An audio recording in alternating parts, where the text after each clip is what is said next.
Alright guys, today we are building on some more of these relationships within circles. So we're getting a few new theorems and then we're going to practice them. So our first theorem that we have says in the same circle or in congruent circles, two minor arcs are congruent if and only if their corresponding chords are congruent. So notice that these chords AB and CD are congruent, so that would mean that arc AB,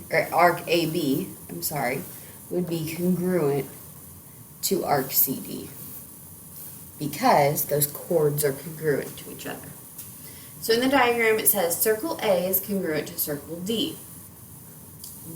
Segment BC equals segment EF, and the measure of arc EF is 125 degrees. Find the measure of arc BC. Well, based on our theorem, if those chords are congruent, then the measure of arc BC should be 125 degrees.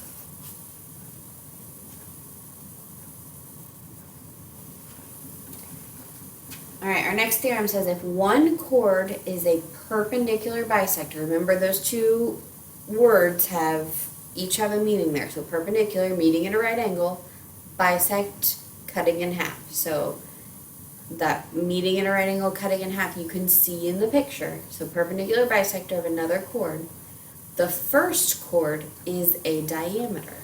So I see this right angle, the tick marks.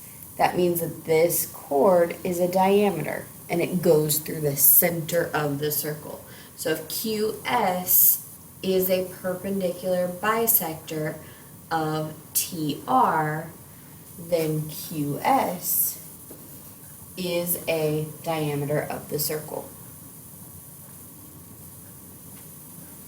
Right, if a diameter of the circle is perpendicular to a chord, then the diameter bisects the chord and its arc. So kind of the same concept here. It says EG is a diameter. We know it's going through the center of the circle. We know it's perpendicular. EG is perpendicular to DF, so it's meeting at a right angle. So then we know the two pieces of that chord, are the same. So FH is congruent to DH. But it also says that the arcs are congruent. So FG is congruent to DG. So use the diagram of circle E to find the length of BD. Well, we know that if we are going through the center of the circle and we have a right angle, that's a perpendicular bisector. So if that side's 6, this side is also 6. So the whole thing, BD, would have to be 12. Okay, in the same circle or in congruent circles, two chords are congruent if and only if they are equidistant from the center.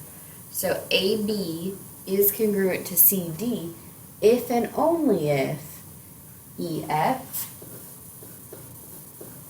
is equal to EG.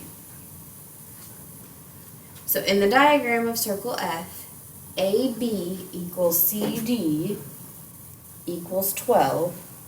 So that means that these two segments, GF and EF, have to be equal to each other. So we want to find EF. So 7x minus 8 we can set equal to 3x.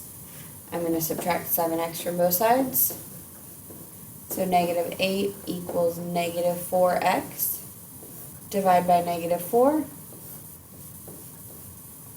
X equals 2. That's not the answer we want though. We want EF. So EF is 3 times 2, which is 6. Alright guys, if you have questions, please come in and see me. If not, I'll see you in class.